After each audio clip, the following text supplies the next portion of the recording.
السلام علیکم ورحمۃ اللہ وبرکاتہ۔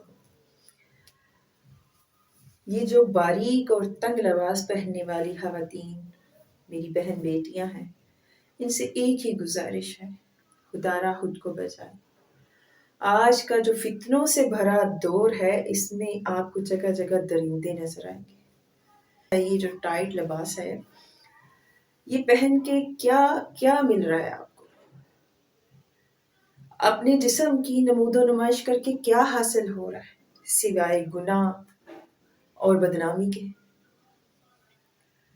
آپ کو لگتا ہے کیا ٹائٹ لباس پہننے سے آپ خوبصورت دکھ رہی ہیں؟ بالکل نہیں، بالکل بھی خوبصورت نہیں دکھ رہی، بلکہ معاشرے میں اس گندگی کو پروموٹ کر رہی ہیں جو مردوں کے ذہن میں آ رہی ہے۔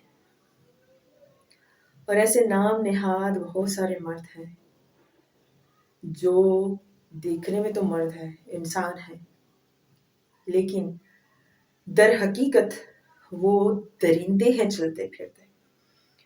اسی بےہودگی کی وجہ سے ان درندوں کی ہوس اس قدر عروج پر ہے کہ ان کو سمجھ نہیں آتی کہ وہ اپنی ہوس کا شکار کس کو بنائیں۔ نہیں چھوڑا انہوں نے چھوٹی چھوٹی بچیوں کو بھی اور بچوں کو بھی، جہاں دیکھتے ہیں وہاں جپٹ پڑتے ہیں، وہاں نوچنا شروع ہو جاتے ہیں، بھول جاتے ہیں کہ ان کو پیدا کرنے والی بھی عورت ہے، ان کی بھی بہن ہوگی، کوئی بیٹی ہوگی، بیوی ہے، لیکن وہ ان سب سے بالکل الگ ہو چکے ہوتے ہیں کیونکہ ان کی درندگی ان پہ حاوی ہو چکی ہوتی ہے۔ اور بڑے افسوس کی بات یہ ہے کہ ان سب کو پروان چڑھانے والی بھی ایک عورت ہی ہے۔ جب معاشرے میں ایسی عورتیں، لڑکیاں گھومے پھریں گی ایسے لباس پہن کر، ایسی واہیات قسم کے ڈریس اپ ہو کر نکلیں گی، فل ایک ڈیکوریشن پیس بن کے نکلیں گی، تو کیا لگتا ہے وہ معاشرہ صحیح رہے گا؟ حالانکہ یہ میں نہیں کہہ رہی، حالانکہ یہ قرآن کہہ رہا ہے کہ عورت فتنہ ہے، اور قرآن تو جھوٹ نہیں بول سکتا نا، قرآن اللہ کی زبان ہے، تو اللہ تو نعوذ باللہ جھوٹ نہیں بولے گا نا۔ عورت واقعی میں ایک فتنہ ہے، اور نبی صلی اللہ علیہ وآلہ وسلم کی ایک حدیث کا مفہوم ہے کہ معراج میں انہوں نے 2 طرح کے لوگ ایسے دیکھے جو جہنم کے بہت زیادہ عذاب میں تھے، ایک حدیث کا مفہوم ہے۔ ایک میں تو وہ عورتیں تھیں جو لباس پہنے ہوئے ننگی تھی، اس قدر سخت عذاب دیا جا رہا ہوگا ان کو، وہ طبقے 2 ان کو نہیں دکھائے گئے۔ تو سوچیں کہ ہم معاشرے میں کیا پھیلا رہی ہیں یہ عورتیں جو اس طرح کے لباس پہن کے باہر نکلتی ہیں۔ اور تعجب کی بات ہے ان مردوں پر بھی جو ان لوگوں کے گھروں میں ہوتے ہیں، یعنی ان کے سرپرست، چار سرپرست ہیں ان کے، اور قیامت کے روز یہ ان چاروں کو جہنم میں لے کے جائے گی۔ ایک باپ،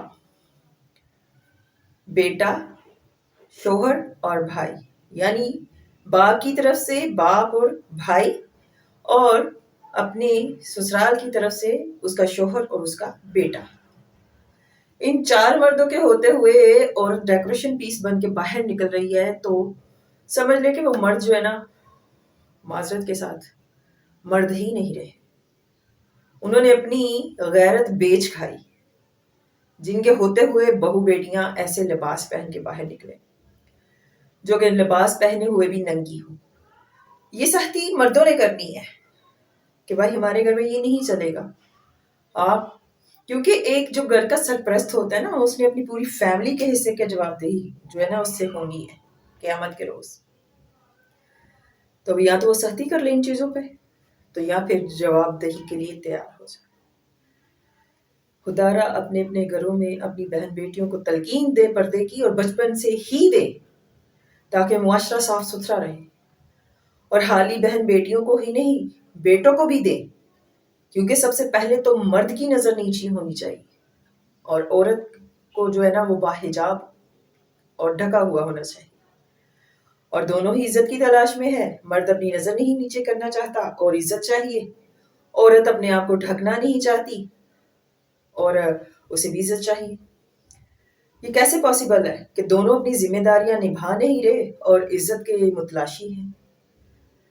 سوچیے گا ضرور، اور کچھ الفاظ برے لگے ہوں تو اس کے لیے معذرت.